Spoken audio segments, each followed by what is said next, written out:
1 Samuel 11, primeiro. Todos acharam? Então subiu Naás, o amonita, e sitiou a Jabes Gileade. E disseram todos os homens de Jabes a Naás: faz aliança conosco e te serviremos. Porém, Naás, amonita, lhes disse: com esta condição farei aliança convosco, que a todos vós arranque o olho direito, e assim ponha esta afronta sobre todo Israel. Glória a Deus. Podeis assentar, irmãos. Nós vamos tomar por tema da mensagem nesta noite: não aceite nenhuma imposição do inimigo. Nós vemos aqui através da palavra do Senhor que Naás, o amonita, os amonitas, eles eram descendentes de Ló, fruto daquela relação incestuosa com a sua filha mais velha. E a palavra diz que Naás, o amonita, ele subiu contra Jabes Gileade e a sitiou e a cercou. E os homens de Jabes disseram para Naás: faz aliança conosco e nós te serviremos. Ou seja, eles disseram: olha, faz um acordo conosco, uma aliança, e nós seremos os seus súditos, nós te serviremos, nós seremos os seus servos, nós seremos os seus escravos.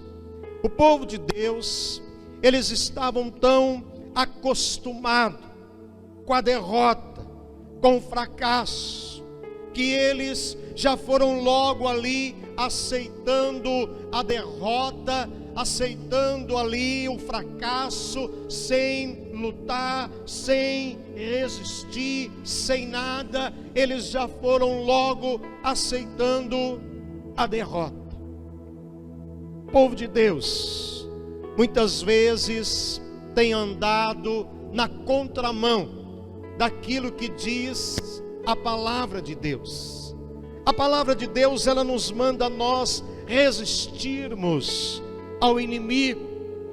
Nós não podemos aceitar com tanta facilidade a imposição do inimigo em nossas vidas.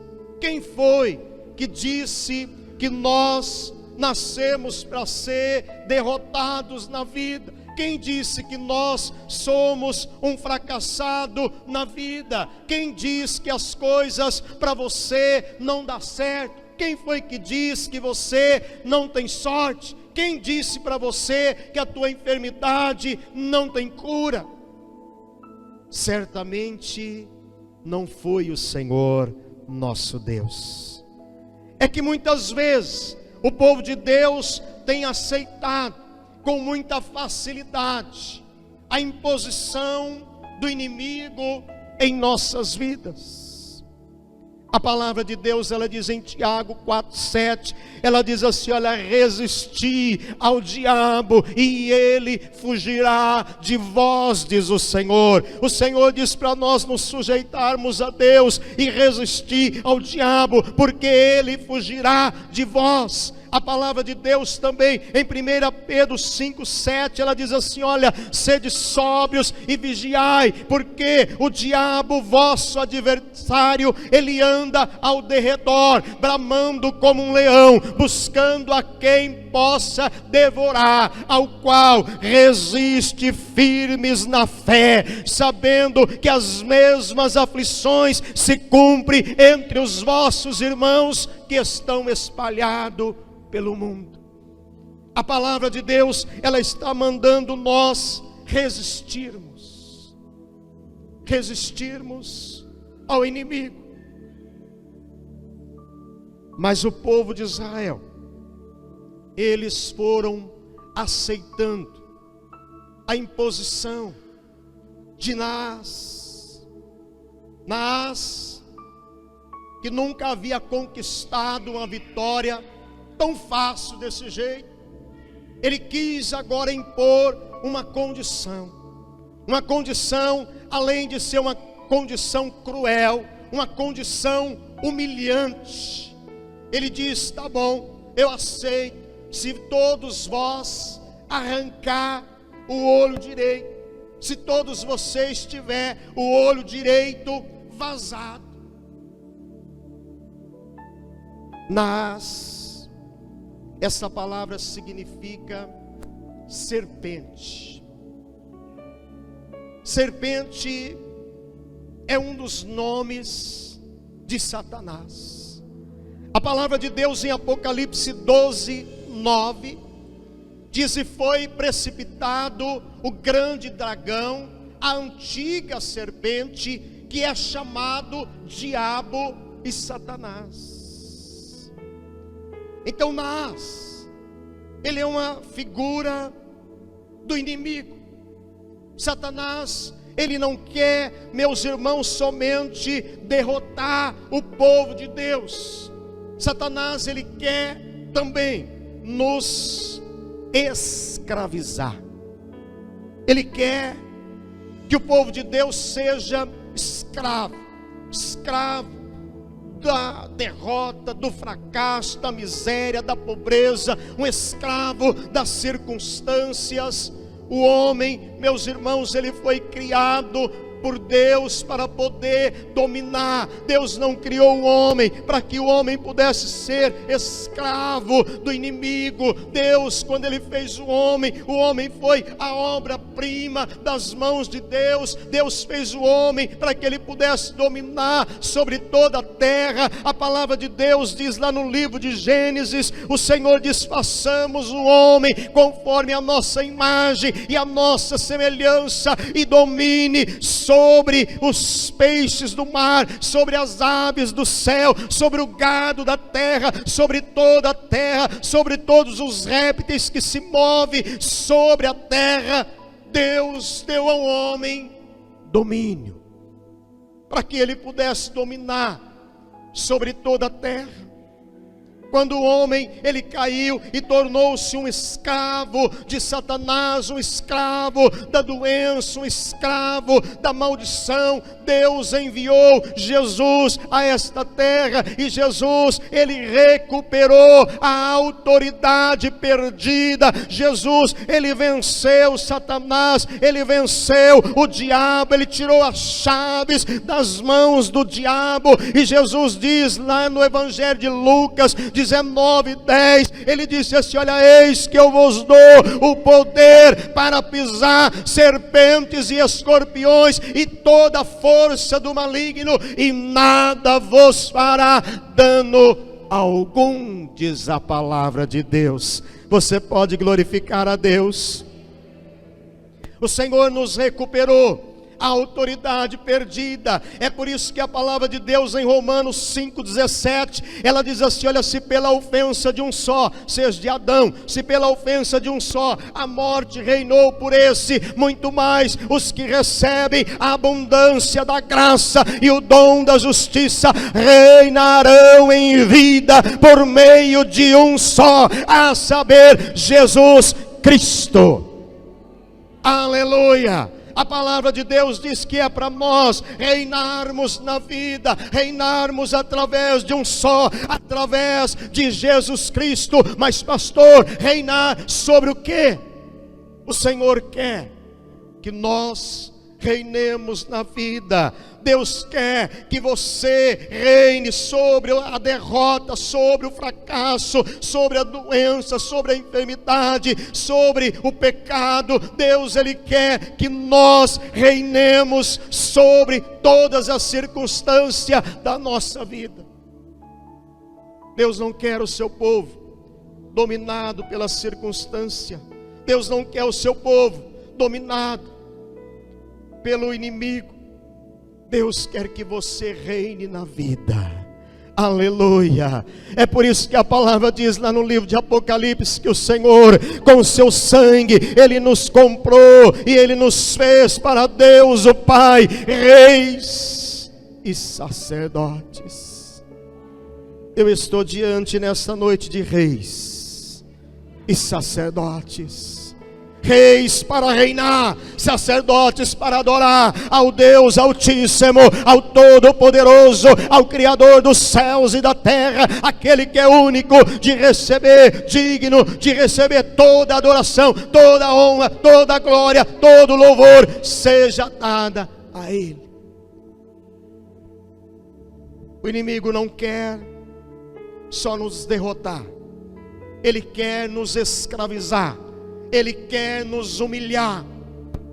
Olha o que diz a palavra de Deus: e assim eu ponha esta afronta, esta humilhação sobre todo Israel. O inimigo, ele quer nos humilhar, ele quer nos envergonhar. O inimigo, ele quer que você esteja envergonhado, devendo para todo mundo. Ele quer que você não tenha condição de pagar. Ele quer ver você humilhado, envergonhado. Ele quer ver você com o seu nome sujo na praça. Ele quer ver você com o seu cartão de crédito no vermelho. Ele quer que você tenha vergonha de vir para a igreja. Ele quer ver você humilhado, envergonhado.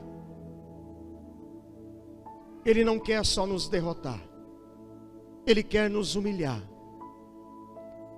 Ele quer tirar a nossa eficácia no reino de Deus. Olha a condição que Naás impôs: que todo homem arrancasse o seu olho direito. Todo homem que tivesse o seu olho direito arrancado, ele estaria incapacitado para lutar, para guerrear. Naqueles tempos, toda pessoa que tivesse, todo arqueiro ou espadachim, que tivesse o seu olho direito arrancado, ele seria incapacitado, estaria em desvantagem para guerrear. Então Naás, ele queria agora que o povo de Deus, eles fossem humilhados e marcados como prisioneiros de guerra até o fim das suas vidas. Naás queria que o povo de Deus fosse fadado a ser escravo, servos até o fim das suas vidas, sem condições de poder lutar, de poder reagir. Ele queria que eles fossem fadados ao fracasso e à derrota. Queridos, eu quero dizer uma coisa para você.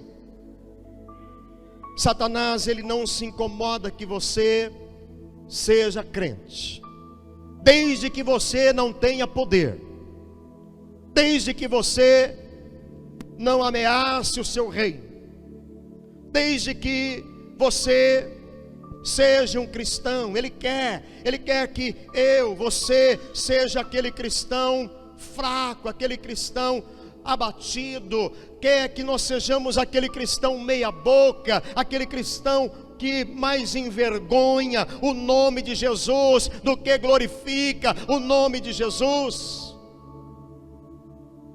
Queridos, já chegou a hora, já chegou o momento do povo de Deus se levantar, do povo de Deus tomar uma posição contra o inimigo. Já chegou o momento de nós reconhecermos a posição exaltada que o Senhor nos colocou em Cristo Jesus. A palavra de Deus, meus irmãos, diz que o Senhor, Ele nos fez assentar nos lugares celestiais em Cristo Jesus.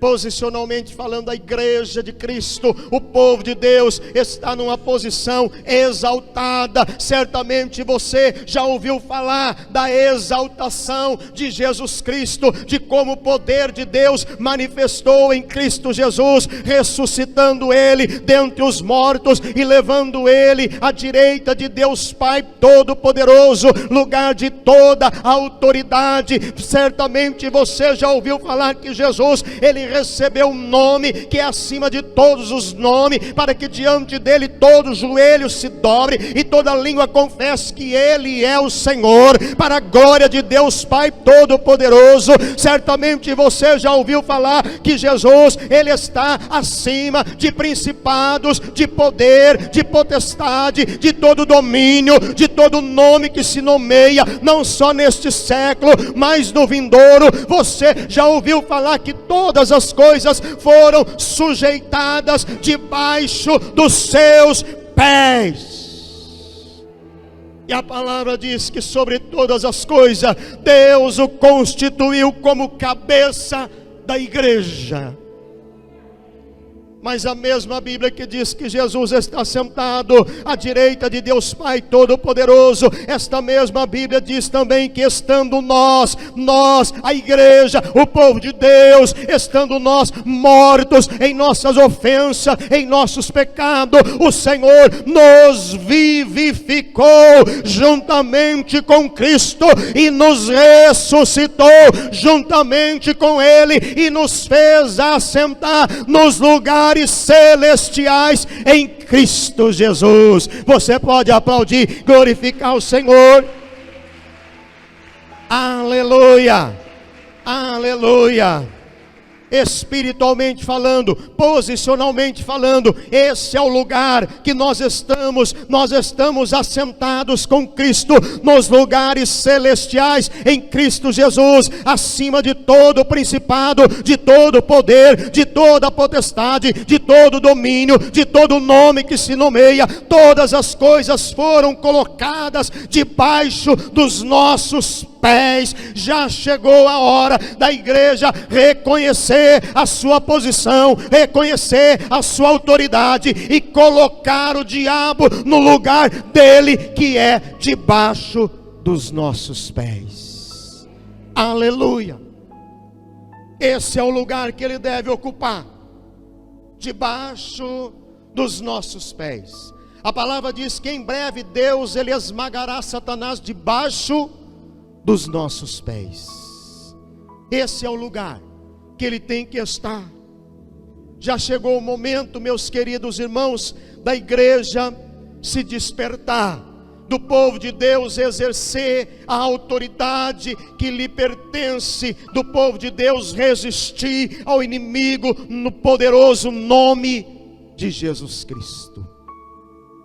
A palavra de Deus diz que os anciões, eles pediram 7 dias para achar um libertador. Eles disseram para Anás, disseram assim: olha, dá-nos 7 dias, para que a gente envie mensageiro para todo Israel, e não havendo quem nos livre, nós sairemos a ti. Olha que situação. E aí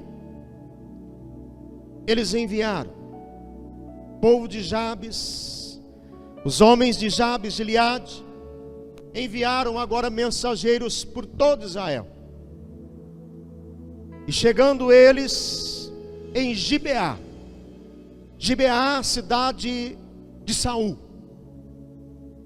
e ali então, falando ao povo aquelas palavras, o povo levantou a sua voz e começou a chorar, porque a situação era crítica.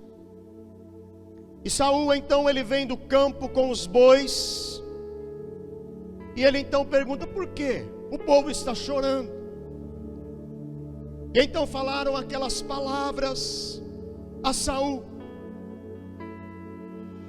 E a palavra de Deus, meus irmãos, nos diz que o Espírito do Senhor, ele se apoderou de Saul. Saul, ele até esse momento agora, ele já havia sido consagrado rei de Israel. Saul, ele já havia sido ungido por Samuel como o primeiro rei de Israel.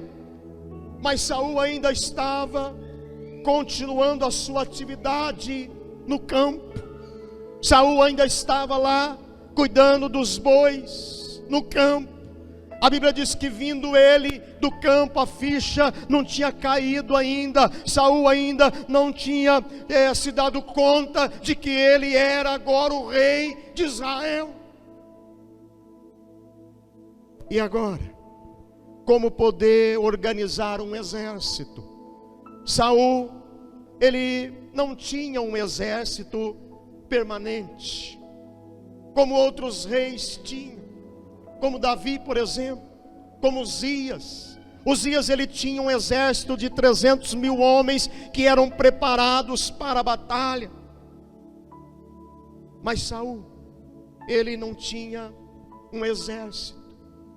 Mas quando ele ouviu aquela palavra, o Espírito de Deus se apoderou então de Saul, e ele foi tomado ali de uma ira. A palavra de Deus diz que ele se irou grandemente, ou seja, quando o Espírito de Deus apoderou-se de Saul, Saul, ele foi tomado ali de uma justa indignação, de uma santa indignação, assim como Jesus, quando ele chegou ali no templo, e ele viu ali as pessoas vendendo, comprando, Jesus então também foi tomado ali de uma santa, de uma justa indignação, e Jesus expulsou dali, expulsou aqueles que compravam, aqueles que vendiam. Jesus derrubou ali a mesa dos cambistas, a cadeira daqueles que vendiam pombos, e Jesus então tirou aquele povo de lá, e Jesus disse: está escrito,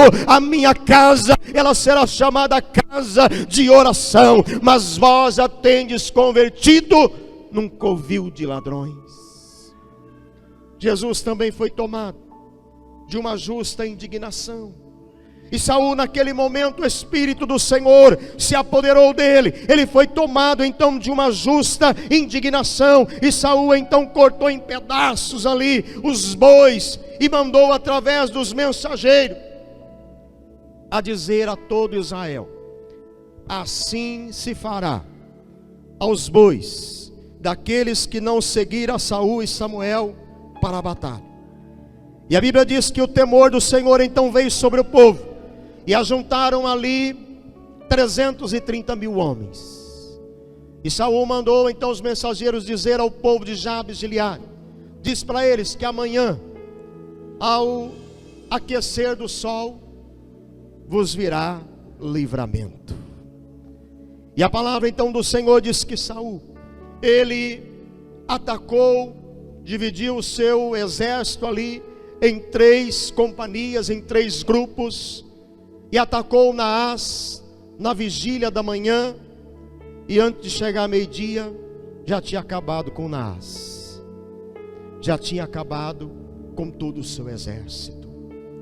Meus queridos, nós vemos que Deus, ele é conosco, amém? Deus, ele é por nós. A Bíblia diz que se Deus é por nós, quem será contra nós? Deus é por você.